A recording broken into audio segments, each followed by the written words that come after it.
তো বিসমিল্লাহির রহমানির রহিম। তো আজকে আমরা পড়তেছিলাম পেনাল কোড আইনের 92 ধারা থেকে। 92 হচ্ছে অনুমতি ছাড়া উপকার করতে গিয়া যদি কারো কোনো ক্ষতি হয় সেটা অপরাধ হিসেবে গণ্য হবে না।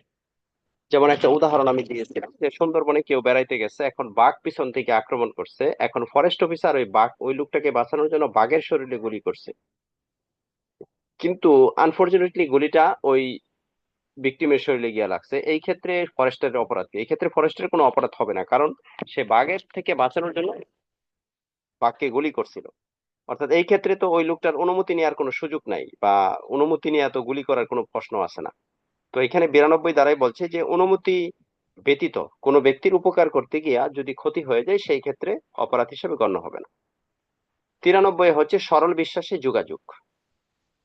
সরল বিশ্বাসে যোগাযোগ, এটা ডাক্তার, ফর এক্সাম্পল একটা উদাহরণ দিলে বুঝবেন। একজন ডাক্তার রোগীকে, মানে করোনা ভাইরাস কিংবা আপনার অন্য কোনো জটিল রোগে আক্রান্ত, ক্যান্সারের রোগে আক্রান্ত, বললো যে আপনার সমস্ত কিছু পরীক্ষা নিরীক্ষা করে পরেও ডাক্তার বললো যে আপনার আর 3 মাসের বেশি বাঁচার পসিবিলিটি নেই। এখন এটা শোনার পর রোগীর সাথে সাথে হার্ট অ্যাটাকটা মারা গেল, যে আমি মরে যাব।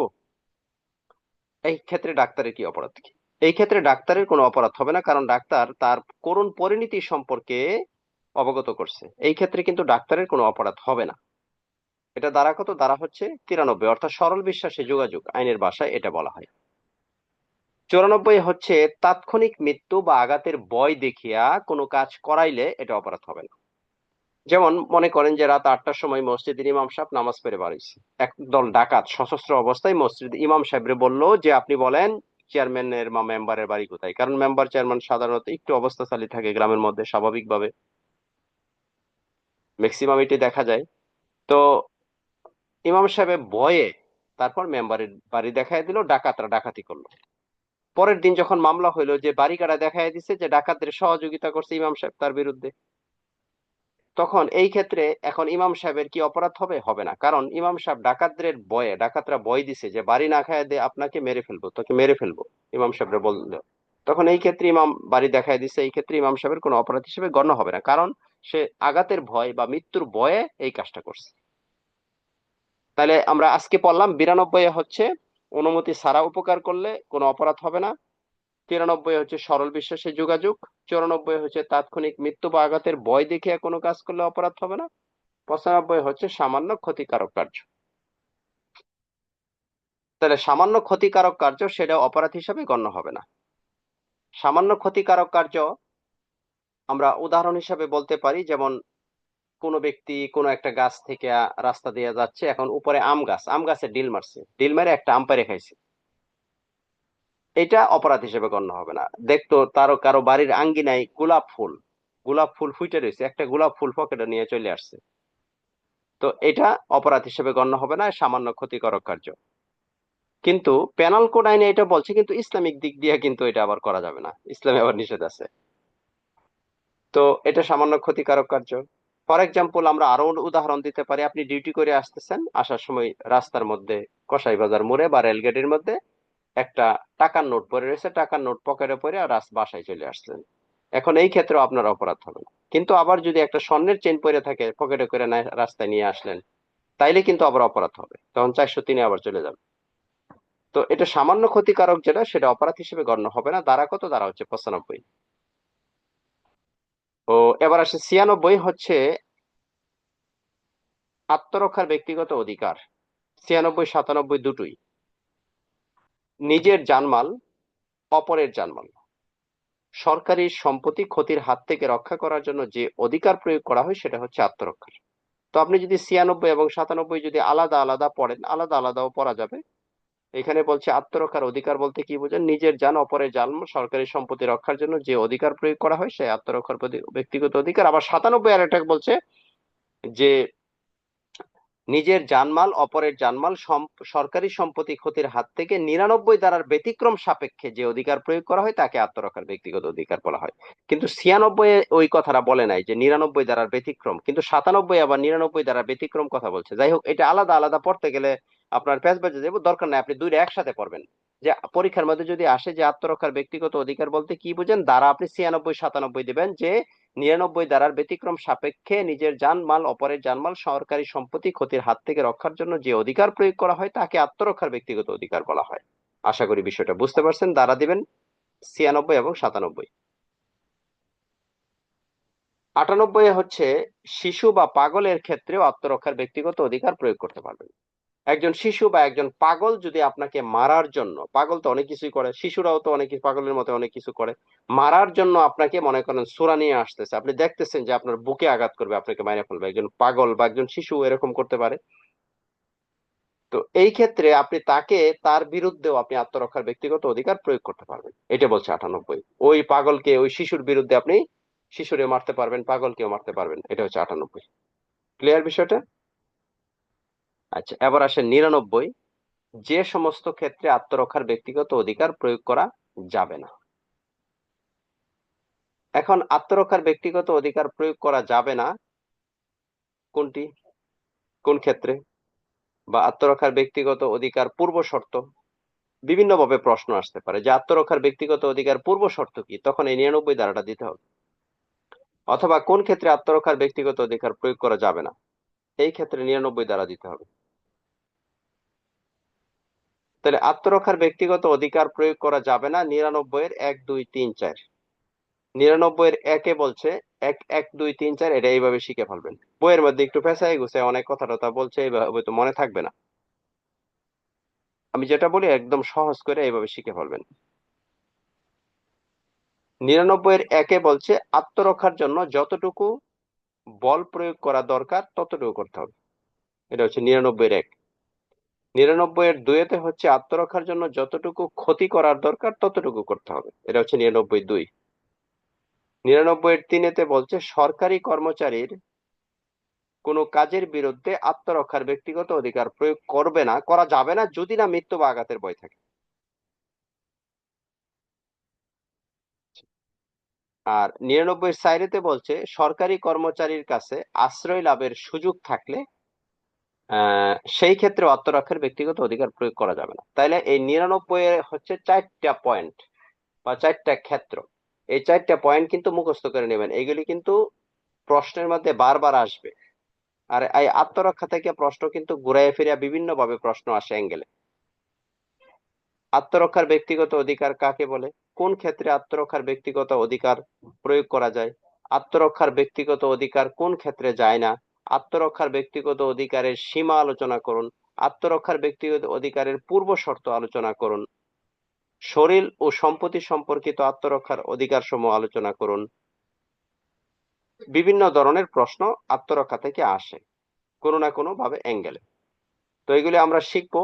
আমরা যদি মূল শিরোনামগুলি যদি নখদর্পণে রাখতে পারি তাহলে মানে প্রশ্ন তৈরি করা বা প্রশ্ন শেখাটা একদম সহজ, উত্তর দেওয়া আমাদের জন্য খুবই সহজ হয়ে যাবে। কিন্তু আমাকে মূল কথাটা হচ্ছে আপনাকে প্রথমে যে সূচি বা শিরোনামগুলি একদম নখদর্পণে নিয়ে আসতে হবে, একদম ঠুটে নিয়ে আসতে হবে, বলার সাথে সাথে যে 99 ধারায় কি আছে, 98 কি আছে, 97 কি আছে। তো এইভাবে আপনাকে নিজে প্রতিদিনের পড়া যদি আপনি প্রতিদিন নিজে নিজেই কভার করেন, নিজে নিজে প্রতিদিনের পড়াটা যদি আপনি প্রতিদিন শিখে ফেলান তাহলে কিন্তু আপনার জন্য আইন পড়াটা ইজি হয়ে যাবে। আর যদি এটা আপনি জমায়ে রাখেন, একদিন না একদিন একটু অজুহাত পাইলেই, ডিউটির একটু অজুহাত পাইলেই যদি আপনি ক্লাস মিস করেন, পড়া মিস করেন, তাহলে তো অন্যদের মতো হয়ে গেল। তো পুলিশের চাকরি তো ডিউটি স্বাভাবিক প্রচুর থাকবে, এটা আমরাও করি, আপনিও করেন, সবাই করে।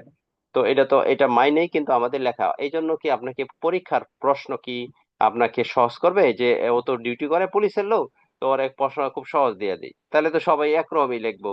তাহলে কে ভালো কে খারাপ, কে পদোন্নতি কারে থুয়ে কারে দিব?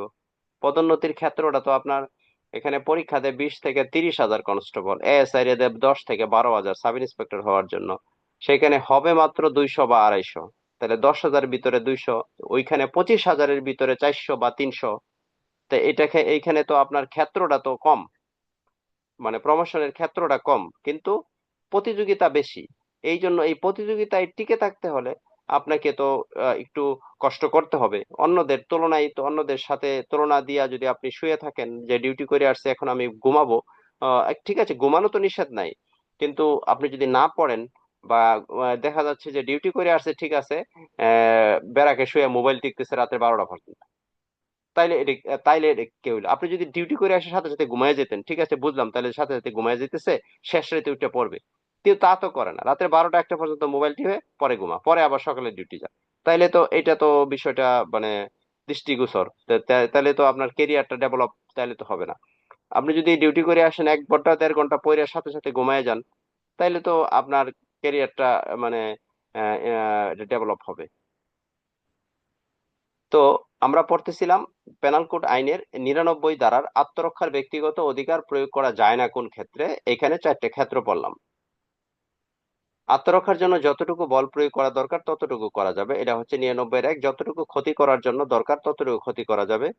3 সরকারি কর্মচারী বিরুদ্ধে আত্মরক্ষার ব্যক্তিগত অধিকার নেই। 4 হচ্ছে সরকারি কর্মচারীর কাছে আশ্রয় লাভের সুযোগ থাকলে সেই ক্ষেত্রে আত্মরক্ষার ব্যক্তিগত অধিকার প্রয়োগ করা যায় না। এটা হচ্ছে 99। আচ্ছা, এবার আসেন 100। দেহের ক্ষেত্রে আত্মরক্ষার ব্যক্তিগত অধিকার। দেহের ক্ষেত্রে আত্মরক্ষার ব্যক্তিগত অধিকার কোন কোন ক্ষেত্রে প্রয়োগ করা যায়? এখানে কিন্তু 6টা পয়েন্ট আছে, এই 6টা পয়েন্ট আপনি শিখবেন। এইগুলি কিন্তু কমন ধারা, এইগুলি আমরা আগেও পড়ছি, ট্রেনিং সেন্টারেও আপনারা পড়ছেন, হয়তো ট্রেনিং সেন্টারে মনে থাক না, কিন্তু পরবর্তীতে অনেকেই পড়ছেন। তো এইগুলি মানে খুব সহজ, কিন্তু যেগুলি আমাদের পড়া নাই এগুলি আমরা বারবার রিপিট করি, যেগুলি পড়া এগুলি তো আমরা 1-2 বার পড়লেই হয়ে যায়। তো দেহের ক্ষেত্রে আত্মরক্ষার ব্যক্তিগত অধিকার। দেহের ক্ষেত্রে আত্মরক্ষার ব্যক্তিগত অধিকার প্রয়োগ করা যায় কোন ক্ষেত্রে? এটা হচ্ছে 100 ধারায় 6টা পয়েন্ট। দেহের ক্ষেত্রে আত্মরক্ষার ব্যক্তিগত অধিকার প্রয়োগ করা যায় 101-এতে হচ্ছে এমন আঘাত যা প্রতিহত না করলে মৃত্যু অনিবার্য। এটা হচ্ছে 101। এমন আঘাত প্রতিহত না করলে মৃত্যু অনিবার্য 101। এমন আঘাত প্রতিহত না করলে মৃত্যু অনিবার্য 101। আঘাতের উদ্দেশ্যে আক্রমণ, এটা হচ্ছে 102। দর্শনের অভিপ্রায়ে আক্রমণ, এটা হচ্ছে 103। এখন আমি আবার বলি গুছায়া। দেহের ক্ষেত্রে আত্মরক্ষার ব্যক্তিগত অধিকার কোন কোন ক্ষেত্রে প্রয়োগ করা যায়? এটা হচ্ছে 101-এতে বলছে এমন আঘাত যা প্রতিহত না করলে আপনার মৃত্যু হবে, এই ক্ষেত্রে আপনি আত্মরক্ষার ব্যক্তিগত অধিকার প্রয়োগ করতে পারেন 101। 102-তে বলছে এমন আঘাত যা প্রতিহত না করলে গুরুতর আঘাতের সম্ভাবনা। 103-তে হচ্ছে দর্শনের অভিপ্রায়ে যদি কেউ আপনাকে আক্রমণ করে, এই ক্ষেত্রে মেয়েদের ক্ষেত্রে প্রযোজ্য, সেই ক্ষেত্রে 103 দর্শনের অভিপ্রায়ে আক্রমণ।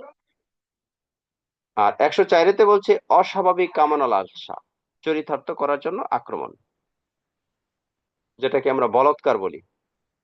তাহলে 104-তে হচ্ছে অস্বাভাবিক কামনা লালসা চরিতার্থ করার জন্য আক্রমণ, এটা হচ্ছে 104। 105-এ হচ্ছে অপহরণের উদ্দেশ্যে আক্রমণ। এমন ভাবে আক্রমণ করে যেমন আপনার অপহরণ করে নিয়ে যাব, যদি আপনি প্রতিহত না করেন তাহলে আপনার অপহরণ করে নিয়ে যাবো, এই ক্ষেত্রে আপনি আত্মরক্ষার ব্যক্তিগত অধিকার মৃত্যু ঘটানো যাবেন, মৃত্যু ঘটাইতে পারবেন। 105-এ হচ্ছে অপহরণের উদ্দেশ্যে আক্রমণ। 106-তে হচ্ছে এমন আক্রমণ যা সরকারি কর্মচারীর নিকট আশ্রয় লাভের সুযোগ থাকে না। তাহলে এখানে 100-তে কিন্তু আমরা 6টা পয়েন্ট পাইছি। এখন পরীক্ষার মধ্যে যদি প্রশ্ন আসে দেহের ক্ষেত্রে আত্মরক্ষার ব্যক্তিগত অধিকার প্রয়োগ করে কোন কোন ক্ষেত্রে মৃত্যু ঘটানো যায়, এখন এই প্রশ্ন বুঝতে হবে আগে আপনাকে। এখন আত্মরক্ষার কথা আসলেই 96-97 মাইরে দিবেন এমনটা কিন্তু না। এখানে আমি প্রশ্নটা করছি কি দেখেন, দেহের ক্ষেত্রে আত্মরক্ষার ব্যক্তিগত অধিকার প্রয়োগ করে কোন কোন ক্ষেত্রে মৃত্যু ঘটানো যায়। এইখানে দেহের ক্ষেত্রে যদি কথাটা আসে তখন দ্বারা দিবেন অনলি 100। ঠিক আছে, 100-র যে 6টা পয়েন্ট আছে এই ক্ষেত্রে আপনি দ্বারা দিবেন 100-র 1 2 3 4 5 6টা পর্যন্ত।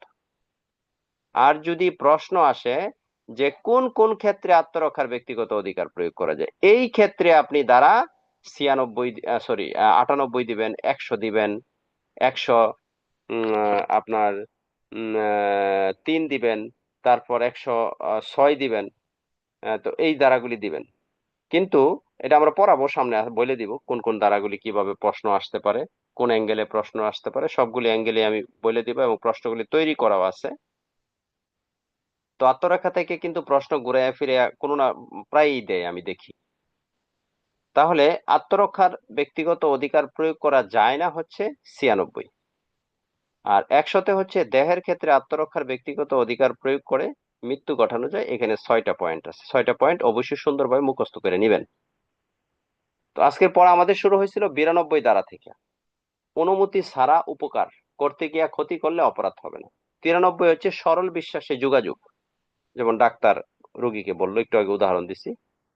94 হচ্ছে তাৎক্ষণিক মৃত্যু বা আঘাতের ভয় দেখিয়া কোনো কোনো কাজ করলে, ভয় দেখায়া যদি কেউ কাজ করে, যে দেখাইলো তার অপরাধ হবে, কিন্তু যে ভিকটিম তার কোনো অপরাধ হবে না। 95 সামান্য ক্ষতিকারক কার্য। 96 97 আত্মরক্ষার ব্যক্তিগত অধিকারের সংজ্ঞা। 98 হচ্ছে শিশু বা পাগলের ক্ষেত্রে আত্মরক্ষার ব্যক্তিগত অধিকার প্রয়োগ করা যাবে। 99 যে ক্ষেত্রে আত্মরক্ষার ব্যক্তিগত অধিকার প্রয়োগ করা যায় না। 100-তে হচ্ছে দেহের ক্ষেত্রে আত্মরক্ষার ব্যক্তিগত অধিকার করে মৃত্যু ঘটানো যায় কোন কোন ক্ষেত্রে। দেহের ক্ষেত্রে আত্মরক্ষার ব্যক্তিগত অধিকার